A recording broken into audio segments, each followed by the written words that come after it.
Hi fam, and welcome to a new vlog. This week I was supposed to read like all the women classics, but extenuating circumstances made sure that I couldn't, and you will find out what that was soon. Yeah. Anyway, I read two books though. Two. How do I do this? Two. I read two books. Um, and they were great. And in the video upcoming, in the past, I spoke about dark, spooky books, which was Dark Tales by Shirley Jackson. And I also read Everybody can be a feminist. Everybody should be a feminist. Feminism is for everybody. And Feminism is for Everybody by Bell Hooks. And I had a very interesting conversation about that because I just made Maggie and then had like one entire discussion on what is feminism and my thoughts from that and all of those sort of stuff. And I personally think it's very interesting. So stay tuned and watch past Smriti talk about these things. So yeah, hope you have a fun time watching this, and on to past Smriti. It's just raining. Oh my god.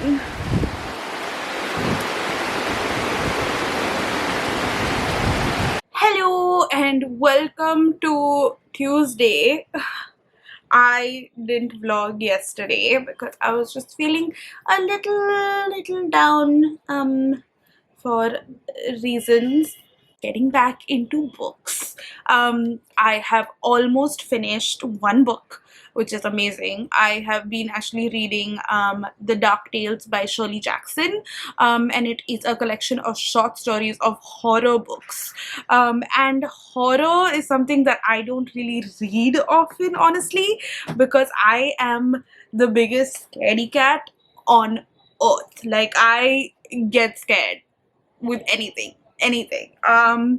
So this was honestly, I was a little scared to kind of get into it, but there is this online book club of sorts called Women in Literature, started by some bookstagram friends of mine, and we're essentially reading these books together, these stories together, and it's been really fun to kind of like discuss these books and see what we thought of them together and stuff like that, because Shirley Jackson just writes so well, and the horror that she's written is not the boom scare horror, it's the slowly seeping creepy horror, you know what I mean, wherein you know that there's something wrong with it, you know that these are everyday scenarios of people just like going to the grocery store or like walking in a forest or whatever, or going to visit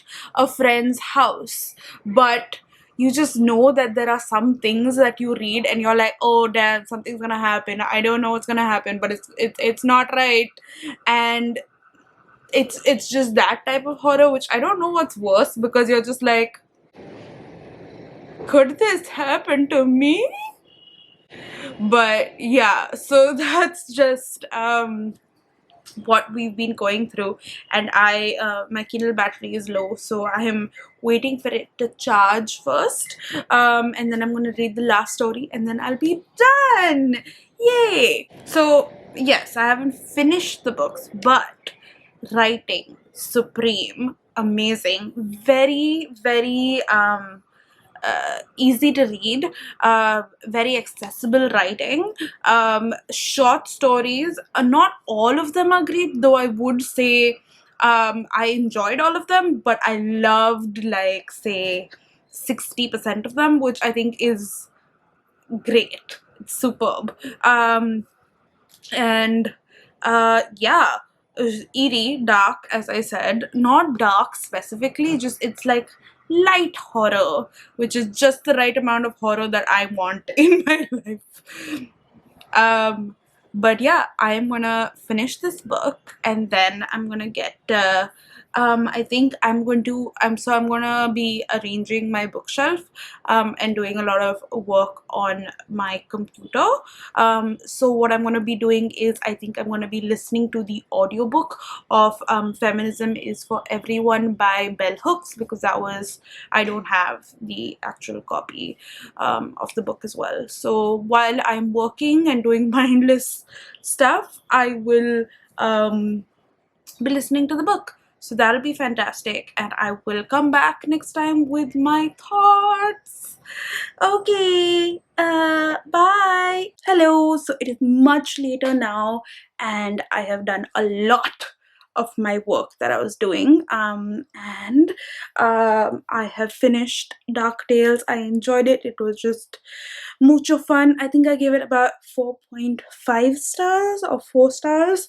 I have to think about it. However, I also started Feminism is for Everybody again, and I got in about 10% more into it, so it's good. It's good. And then yeah, that's about it. I will check in with you tomorrow. Bye.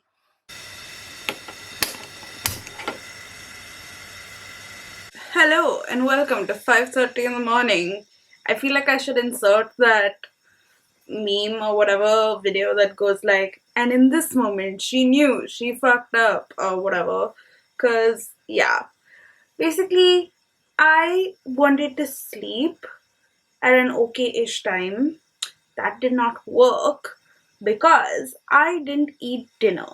Okay, I was a buffoon. I wasn't feeling hungry. I was just like, you know what, I don't want to eat, so I didn't eat. And now at 5:30 in the morning I'm getting like hunger pangs. Like my stomach is just like, wow, food. So yeah, I am making Maggie now. Cause what else does one do? I'm not gonna have dal chawal. Fuck that. Um. Anyway, I thought this would be a great time while I make Maggie. I actually did this before. In my first vlog, I think, when I was talking about the stranger. So this is fun that this is like a thing that's happening on the regular. Anywho, the water boiling. Okay, so I thought this would be a good opportunity to sit down and also talk about the book which I am listening to, which is Feminism is for Everybody by Bell Hooks. Now, this book, from my last clip, you may have thought that I didn't like it. It's not like I don't. I really like it. However, I feel like for a person who is already... Hello? Sir. Sorry, I saw an ant. For a person who already knows much about feminism and like the culture already, who tries to immerse themselves in it, it might feel a little repetitive. However, it still is a great primer, and it covers a lot of really interesting topics which I think should be spoken about, because a lot of the feminist books or anything that we kind of see is very upper class driven and very white woman centric, right? And basically we need to read things which are like inclusive, and I think that Bell Hooks in this book so far at least is doing a great job, because she herself is black, and she was part of the movement from, say, I think the beginning or the 70s or something. I have to do more research on that, but so far I'm about 20% in, and there are some topics, so I have a lot of notes because I don't have the text in front of me, so I've just been, while I'm listening to it, I also take down a lot of notes. So yeah, so essentially I've gone chapter by chapter, but what's some of the standout points that I want to discuss and kind of tell you about, at least so far, is about something called conscious raising, where and this is something that I read like last time, so I have to kind of like review my bits, my whatever I read before. But essentially, oh shit, I forgot the masala. What a dumb dodo. Okay, so conscious raising was essentially this concept in which women were first asked to, like, if before confronting sexism by others, were forced to basically get into these groups and confront the sexism that they themselves hold, right? So like sexist ideas or something that like they themselves hold. So before, basically what the idea was that before you go out there and tell people that like sexism needs to stop in other people, you need to stop it within yourself.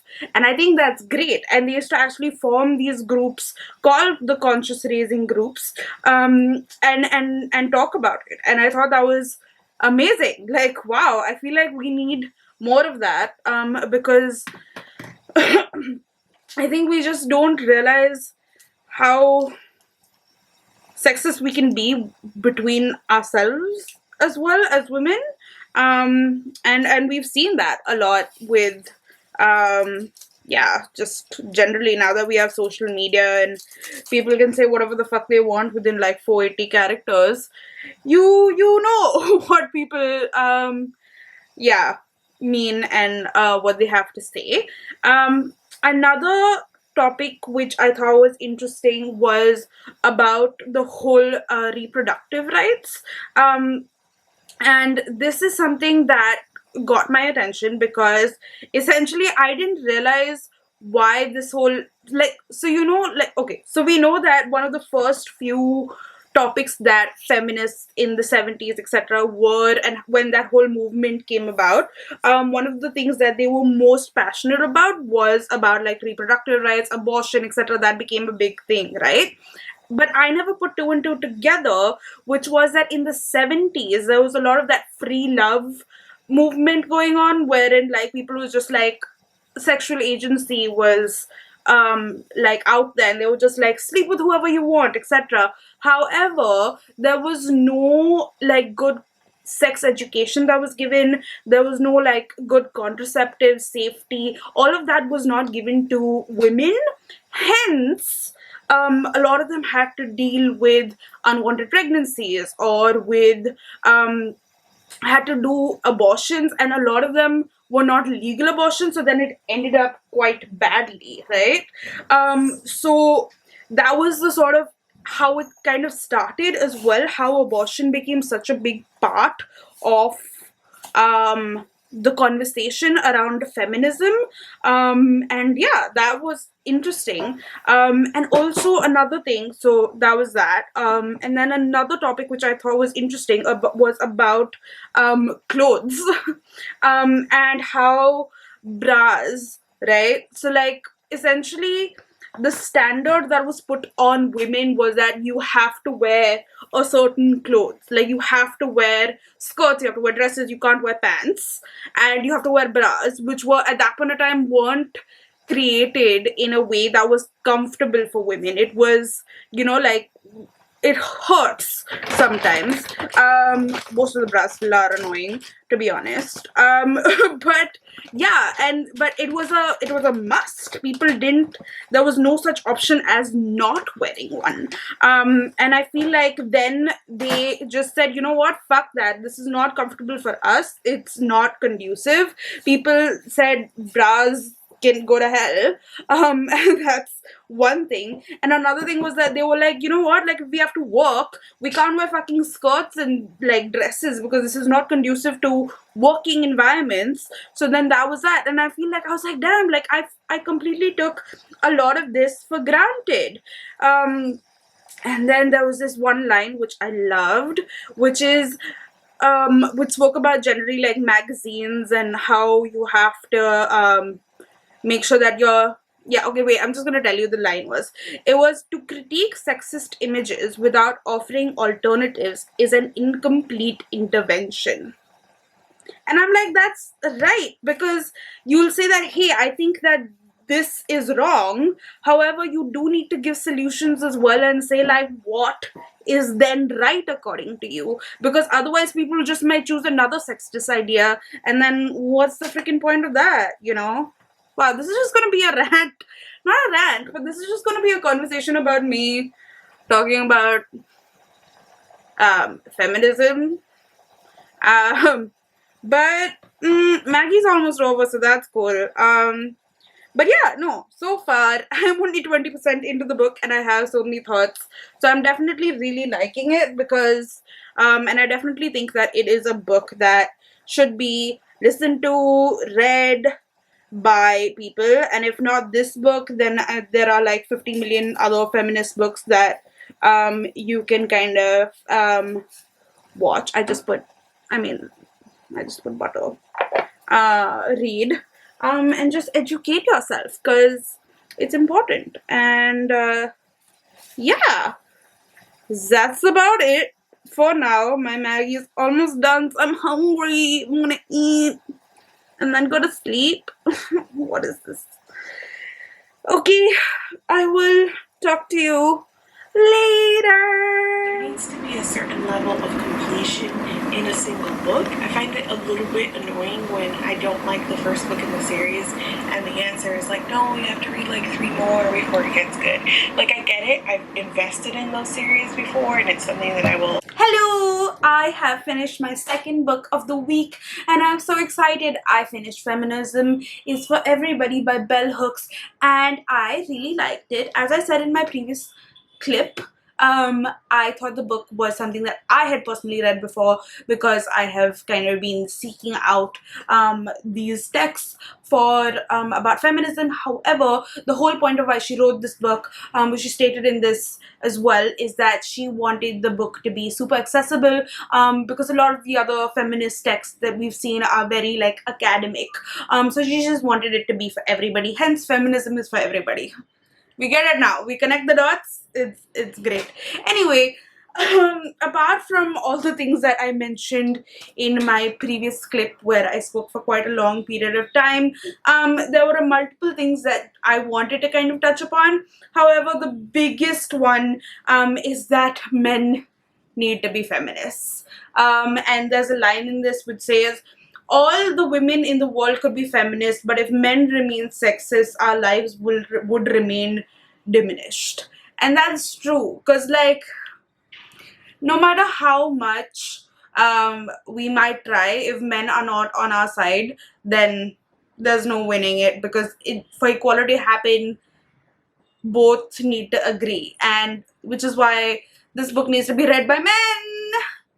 Hello men, please read this book and just be feminists. Yay! Okay, I'm just like dancing because I've had a lot of coffee. Anyway, I thought this book was great. The only thing that I will mention though is that apart from, there was no like real LGBTQ plus members that were mentioned apart from L, G and B, which is lesbian, gay and bi, which I guess it's because I don't know why it wasn't mentioned. But yeah, that's about it. I thought that it was a good book. I give it about 4 stars. It was good, fun, interesting, chill. I listened to it on Audible, and yeah, interesting experience for sure. It made me think a lot. And I love talking about feminism. So if you have any feminist texts that you think that I should definitely read, please do comment down below. I want this to be a thing. I want to just educate myself more and just read more opinions and thoughts. And that's about it. I am gonna go now, have a bath, get to work, and then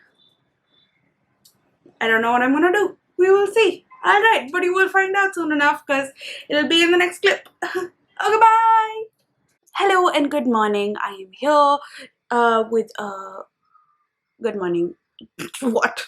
Okay. I have woken up again super early because I was hungry again, and I didn't eat dinner last night again because I slept at like 9 because I was really sleepy and tired. Anyway, I have not read any classics so far, but I have read slash I'm still reading How to Give Up Plastics, and hopefully there should be a video up about it now. So you can go check that out. Hopefully, I will tag it up here. I am hopefully again this is me in the past, so I'm hopefully doing this with my best friend Mehndi Shivdasani, aka Conscious Chokri.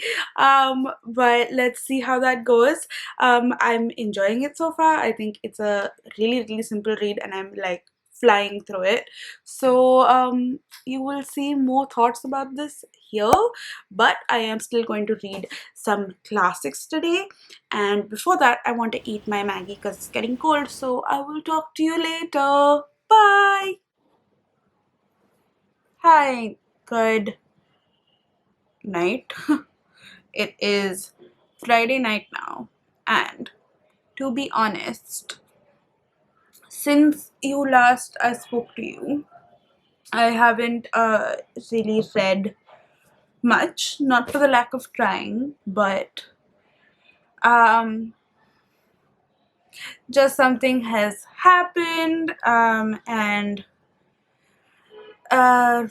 essentially, I'm in Bombay, but I have family in Delhi, and we have a dog there, Casper, and he was 12 years old, and he just passed yesterday, and it was a little sudden.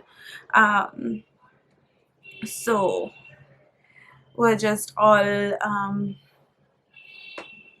dealing, and I really wish that I was there, but it can't be helped. So that's that. But yeah, he is a good dog. He made us so happy. And yeah, that's about it. So I just, because of that, I haven't been able to read, but it's cool. I shall hopefully start now. I have my Kindle ready to go, and I have my bill.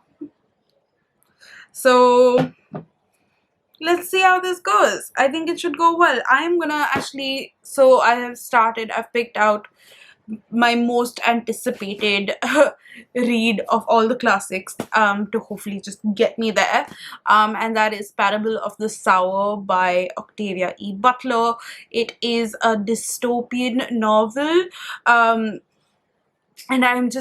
ever since I got to know about it, I was just like, damn, I'm really interested to read it because it sounds amazing. It's basically about like again, I don't like to know too much going into books, but essentially it's about this one girl whose father's a preacher, and they live in this dystopian world where something has happened. I don't know if it's like climate change or just like something, but they live in these like cut off colonies, and then something happens to that colony and she has to move and travel through the US, and then she creates her own religion.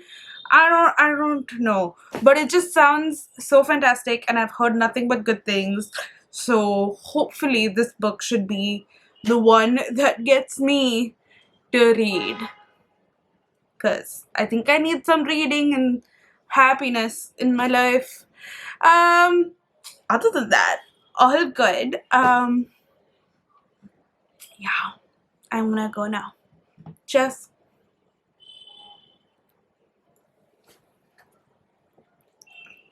Oh, I didn't see that coming. That's what she said. Oh. Hey fam. So it's Sunday already, and even though I am about 25% into the Parable of the Sower, and I am loving it, I still haven't been able to finish it or read fully. And I know that I have to put up a vlog today at some point of time, just going with the schedule that I've put for myself. So I'm gonna have to wrap this up with just this and just 2 books, which I think is fine. I am going to continue to read classics in my upcoming vlogs. There's going to be just one more, I think, and that's going to be the home stretch. So that's when I read like hopefully like nuts, and try to finish as many classics as I can. And I'm going to be focusing on a few. So I think I'm going to be reading, I'm definitely finishing Parable of the Sour. I'm going to be reading Pride and Prejudice, Belja, which these 3 I hoped to read this week, but just extenuating circumstances, as you can understand, I just couldn't get myself to do that and concentrate on anything else apart from just that.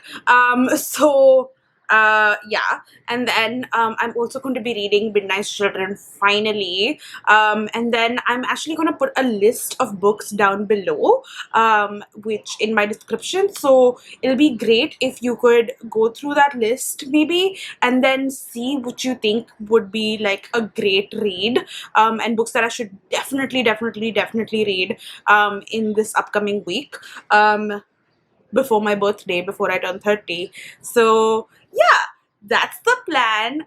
Okay, thank you so much for watching. I hope this was fun for you, and bye.